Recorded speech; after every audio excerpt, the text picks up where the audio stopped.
full winner. First two is $5. The last two is $10. Everybody good? พวกแปลแล้วกันได้ดิ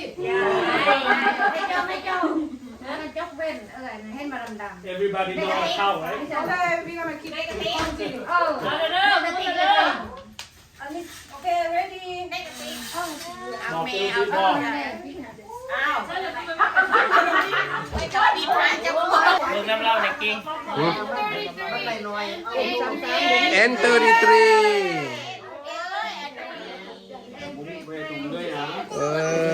คอยได้ค่ะ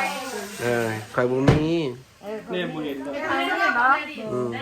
บอส มาทำมีแต่60นะคัน G55 G55 นี่เด้ใช่เป็นเท้าใช่นี่นี่จะไหวนี่เท้ามันจะไปเฮียผู้ใดบินก่อนเนี่ย5 ดอนเด้อ B7 มุมีโอ้ I got one 3 เด้อบินก่อนเอาแบบนั้นเลยลุงหยอดเอาก็ได้ไปโกงด้วยโอเคทำมันก็เป็นหน้าลุงใช่ไม่ใช่จริงลุงหยอดแล้วซื้ออันนี้แพทย์มียาแก้แพ้ให้กินบ่แพทย์นี่แหละผู้แพ้ขึ้นตาเลยเด็กเอาผู้ใหญ่มาผู้ใหญ่จะเล่นมั้ยเด็กน้อยกับเจ้าอ่ายไปคืออ่ายโอ้ยเด็กหน่อยอ่ายเอาเป็นคู่เราไปยังใส่ตุนเห็นไหมเอาเป็นคู่รถจะต้องห้องไอ้มูนี่ยิงกันซิติเซนเอาเลยเธอละไปเลย ให้มันเติมสิแม่ไปแคทแม่โอ้ยเอาบางน้ำติ๊กเจ้ากับซิเซนกันเลยมึงเอาบางน้ำติ๊กบอยติ๊กกับตัวไม้ของผู้ละอันเฮ้ยไม่มีว่าแทะเอาไปนี่เรายังไหวเลยฮะไม่จุกแล้วไงมันก็นั้นไม่ยั้งนี่แพ้ อันแมทอันนั้นเชื่ออันแมทอันแบทตัวนั้นแบทเอาไปเอาตัวไม้เอาที่เขาตอกอย่าเรียกออกกล็อกเห็นแล้วก็ได้นะ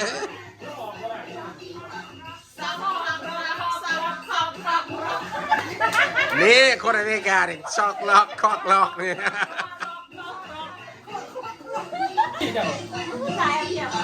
เอาหมูห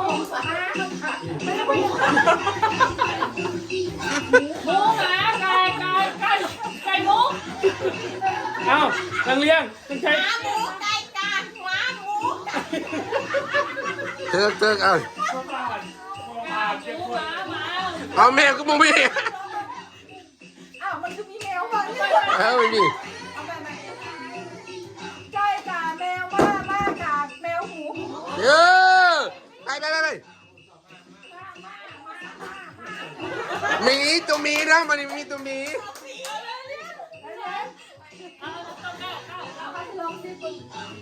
หมูมาเนี่ยตัวไม่ใหญ่นะหัวหมูมีไก่แต่โอ้ยเขามีอะไรได้ไปกันได้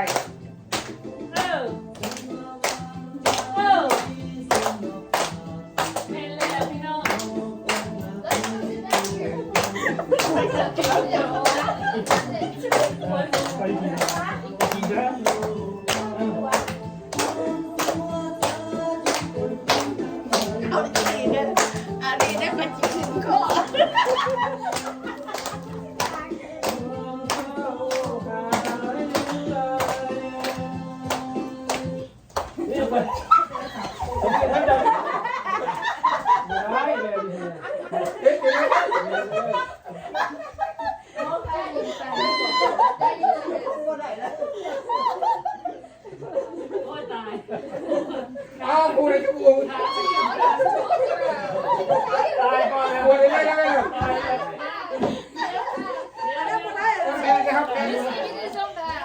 เดี๋ยว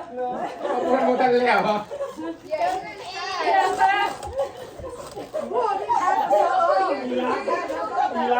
กากระบอกนี่บ้านระบอกนี่ป่ารักไอ้จีก็ให้รักโดนแค่มาจีมันสู้กันนะ โตจะได้ระบาดนี่โอ้มันโตได้เหรอ สุดท้ายรอบสุดท้าย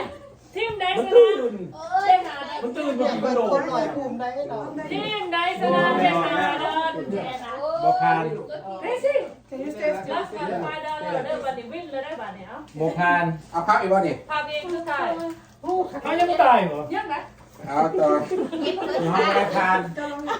เนี่ยครับเจ็บแล้ว ดูมิวสิก มันยุดนะเนี่ยต้นเนี่ยกระโดดกอดคอย ลักกี้เต้นกันลักกี้เต้นกันลูกเต้นกัน จะโดดเลย มันโดดครูอื่น โดดปุ๊บเมื่อกี้เลยตื่นเท่านั้น ครูอื่นก็ขึ้นหลังครูนั่นครูกับเมียอยู่ด้วยกันเอาไปเป็นสุดท้าย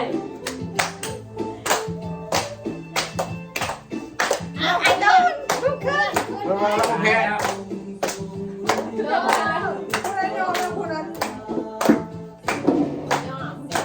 ับกล้องให้เราเร็วๆจับกล้อง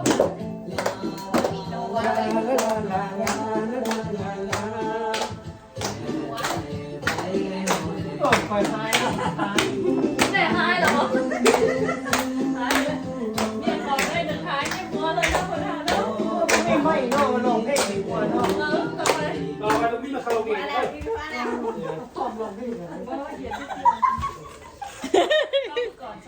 เป็นอะไร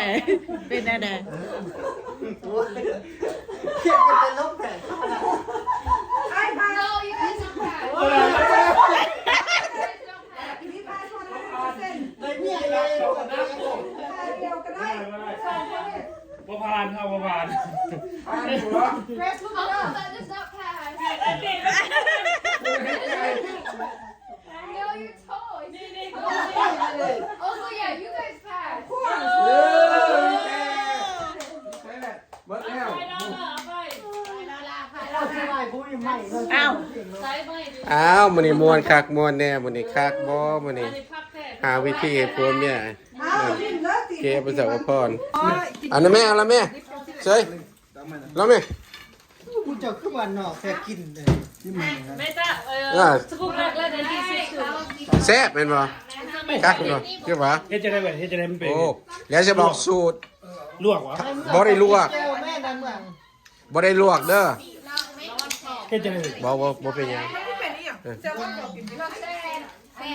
น้ำมะนาวน้ำปลาแล้วก็น้ำมันออลีฟออยล์ที่กินโอ้โอเคมะนาว แค่น้ำปลามือนะ โอเคเอาสิเอา That's your. Actually, already lipped the. Already took the. Oh. เอาอันนั้นมีปูให้ต้นเน้น อันนี้ไม่ถูกเลยนั่น อู้อย่างกันเลยเด้อ จ้างเบิกเก็บ ฮะจ้างใช่ จางก็จะใส่ซอสเลย After this, all the kids, only you can. ใช่ตั้งหาบวงพุ่นน่ะ เขามีของขวัญให้เธอใครเดี๋ยวมันนี่ ไม่ยากเลยตี เพราะว่าเขาเฮ็ดแล้วเขาไปเช่าตู้เย็นไว้น่ะมันคักหนังทองมันแหละสุดยอดเลยนึบๆน่ะก็จะได้ปลาไซมอนสดๆเห็นคักเลยนะ ขันได้โตเป็นโตเนาะ โอ้ น้ำมะปาดข้าวขนาดนั้นนี่ เย่ ไอ้เบิร์ดบ่ไปกิน แม่เหรอ จะบอกเอาตัวโซนเฮ็ดจังเดียวไอ้เบิร์ด ไม่ได้เอาครับ เอาตัวยูฟิเซอร์เฮ็ด เย่ โบซันเจอพญาติหมด โจยูฟิเซอร์หมดเลย มันโมเมนต์ที่บอกกฎหมายอเมริกาเด้อ จะก็เอาไว้ฟิเซอร์สอง อยู่ในกฎหมายอเมริกาเด้ออันนั้นเกี่ยวกับปลาเซลล์มันปลายังก็ยากถ้าว่าฟอร์มเลยเขาให้กินดิบถ้าว่ามันว้าว ไว้ ว่า เขา จะต้องเอาไว้อยู่ในฟรีเซอร์จะต้องในก็ได้48 ชูวิก เนี่ย กินได้ไหม สอง เจ ที่ อ จะมันจะกิน บุแม่นมาบ้านคือบ้านเขาน่ะบูฮู้ว่ามาที่ใส่มาซอยจะกินบ่ได้เลย บ่ได้เลยแย่บ่ได้ บ่ได้ ปลามาสิเข้าอเมริกาปลายังก็ยากถ้าว่าปลาเลี้ยงแล้วเขาให้กินดิบ แม่โจคือบ่ล้อแม่โจ เขาบอกให้กินดิบ แซ่บเสื้ออ้ายนี่ กินรอดเบิ่งเอื้อยเจ้าหั่นคนบ่เคยกินเลย ปลาธรรมชาติมันเนี่ยนะเราต้องเอาไว้ในคุยเรื่อง บอกทำไมก็แล้วจะไปซื้อยี่ห้อดิหันหลังไป ตัว W I L D จะมาเธอ